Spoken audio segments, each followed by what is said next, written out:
మే 13 కరెక్ట్‌గా 14 సంవత్సరాల కిందట జగన్మోహన్ రెడ్డి గారు భారతదేశంలోనే ఒక చరిత్ర సృష్టించిన రోజనమాట.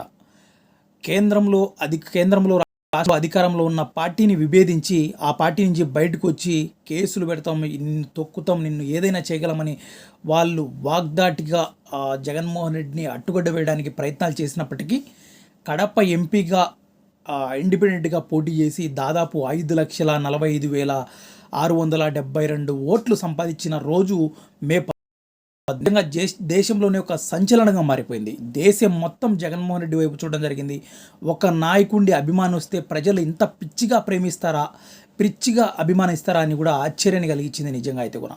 అప్పటి నుంచే జగన్మోహన్ రెడ్డి వైపు కూడా ఆంధ్రప్రదేశ్ మొత్తం అంతా కూడా జగన్మోహన్ రెడ్డి గురించి ఆలోచన చేయగలిగారు.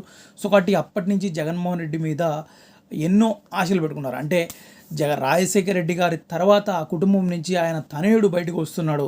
సో కాబట్టి తనకు నిలబడాలి, తనకు తోడుగా నిలబడాలని అనేక మంది నాయకులు స్వచ్ఛందంగా జగన్మోహన్ రెడ్డి కోసం ఆయా పార్టీలో అధికారం ఉన్నప్పటికీ మంత్రి రాజీనామా చేసి ఆ రోజు జగన్మోహన్ రెడ్డి గారి వెంట నడవడం జరిగింది. సో కాబట్టి ఆ తర్వాత వచ్చేసి ఆ పార్టీ స్థాపించడం, పార్టీ స్లోలీ బలోపేతం కావడం, ఆ తర్వాత ఒక దేశంలోనే ఒక సంచలనంగా మారిపోయిన దృశ్యాలు కూడా మనం చూడడం జరిగింది. జగన్మోహన్ రెడ్డి గారికి వచ్చేసి 151 సీటు సింగిల్ హ్యాండ్గా ఆయన గెలిపించుకొని మరో సువర్ణ అధ్యాయం కూడా దిద్దడం జరిగింది 2019లో ఎలక్షన్లో కూడా. సో కాబట్టి ఆ తర్వాత అనేక పరిణామాలు చూడడం జరిగింది. ఆయన తెచ్చిన సంక్షేమ పథకాలు కావచ్చు, కరోనా సమయంలో కూడా ఆయన ఆంధ్రప్రదేశ్లో ఎలా చేశాడు ఏంటి అనేది కూడా హెల్త్కు సంబంధించి కూడా సాక్షాత్తం నరేంద్ర మోడీ గారు కూడా ఆయన్ను అభినందించడం జరిగింది. సో ఒకటి దేశంలోనే నెంబర్ 1గా ఇది చేశాడని చెప్పేసి.